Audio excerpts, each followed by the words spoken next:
Most bike-friendly city, biking capital of the Philippines. Pila lamang ini sa mga pagkilala sa Iloilo City bangod sa mga pagpanikasog sang lokal nga panguluhan kag sa mga ahensya sang gobyerno nga mapaayo mga pasilidad para sa mga pumuluyo sini nga nagabisikleta. Sa palibot sang syudad, makita na mga protektado nga bike lane para mapasiguro nga hilway sa katalagman ang mga siklista nga nagapaliwaliwa kag nagatrabaho. Sa pihak sini nga binuhatan, may dapat pabalahimuon o kun idugang.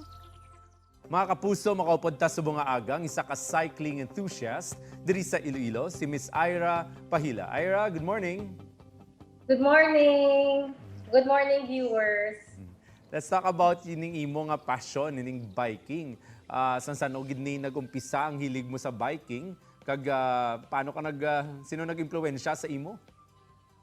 Okay, actually, very late na ko, no? Nag-bike siguro mga early 20s. I'm in my early 20s na nagsugod ko bike. I transferred to Iloilo City about 3 years ago. Nang wala pa ako ga-bike. Pero it was the pandemic. Kaya ang COVID. Kaya nag-force ako nag-bike. Wala na gid kami sang masakyan. Wala nga cheap. Mga muna kabud lagi katama. So amo ina nag-push sa akon kag sa iban pagit nga mga bike commuters man diri sa syudad. So outside ning necessity, kag utility of biking to get to places of work or by necessity or food, nag-bike ka man niya for leisure purposes during this period? Actually, yes. Sometimes on weekends, no?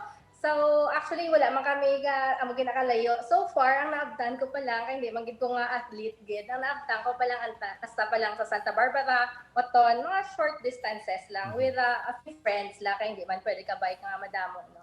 Okay. And then, amo na. How do you assess naman, no? Since nag-start ka, and especially kag ginagamit mo gid for work and buying mga essential goods, no? How do you assess naman our facilities here? We have bike lanes. Hindi siya mo naka-perfecto, hindi siya nga amo ang ginagusto nato, no? Pero it's a good start, no? Sa Delgado naman, ang usual nga problem na bala nga may nag-park na daya, may nag-park ng mga salakyan sa bike lane. Tapos, amo na yung mga potholes, hindi perfectong dalan. Pero I hope in the future, ma-address ina siya nga mga problema, no?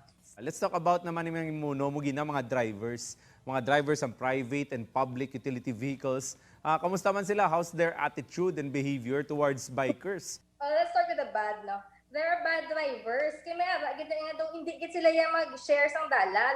Kag daw siguro wala man nagsulod gid sa ila nga paminsaron nga for example, masi magtabok na lang ang mga tao sa pedestrian lane, wala man na sila nagauntag. Sige, like they own the road, no? Tapos, wala gid businahan kay gid kaysa katilaw ka pa mga singgitan ka, hoy pahigad. On the other hand, they're also very good, very courteous, very polite drivers, no? Tapos makita nila mga pedestrians, mga gabay, ginapauna gid nila. Kaya siyempre, doga subscribe sila sa theory or idea nga dapat ang hierarchy sa paggamit naton sang dalanon, no? First is pedestrians, and then second, the cyclists, and then the third one, ang mga cars, smaller cars, bigger cars, up to the more powerful ang vehicle mo, mas makusog ang dinadala mga salakyan, dapat mas nagapaubos ka kay mas kasang accident, mas kasang disgrasya. So amo na kun tani man ang aton i-adapt, no, nga paminsaron. Tell us about siguro sa experience mo sa biking, no? When you do biking, anong ginadala gid sa imo? For those who are entertaining the possibility of getting their own bike and going to this particular passion or activity, ano gid ang ginadala sa imo as a person? Ano mga benefits niya would probably convince them to also get into biking? Doon masakiton ako klase tao. Pero sa magsugod ako bike, actually na-feel ko gid is I've become healthier, no? Kag grabe gid ang impact sa akon nga health. Hindi ako dali-dali ga masakit.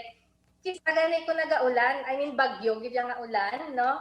Nagagwa kami ga bike. First nakulbaan ako kay basi masakit ako, but though so far wala pa man. May ara ako sa ka-office mate, bike to work siya for 10 years na. So, in 10 years time, isa lang na bike ka, actually, he saves about 50 to 70 pesos sa plite lang nga pang adlaw-adlaw. That's about more or less mga 15,000 in 1 year. Kung may problema ka mo sa finances nyo sa pamilya, dako gid na mabulig sang bike. When we go home, pagsampot pa lang namon sa may esplanade, your reward for going home using a bike is a beautiful sunset and the birds. The gift of nature. It's a very beautiful experience. Ayan. So thank you gid Miss Ira Pahila for all that you shared this morning. I'm sure damo da ang naklaruhan and more importantly naganyat pagid nga magbisikleta. Salamat Ira. Thank you. Ayan. Mga kapuso, nakitanta si Ira iyahilig. But nakita, other than it's a passion for her, there are a lot of benefits. Importante, we get the exercise, no? We get to travel, we get even to save. No? Gawang problema, kamo sang galastuhan, pangita, there's always a way. No? Ang diskarte na lang na kung gusto mo gid ang hilig ngayon. Ang importante, of course, that we continue to provide the facilities, we continue to share the road, and respect all commuters. No? Dugang impormasyon, kag good vibes. Pagbalik sang GMA Regional TV Early Edition. Ini ang GMA Regional TV Early Edition.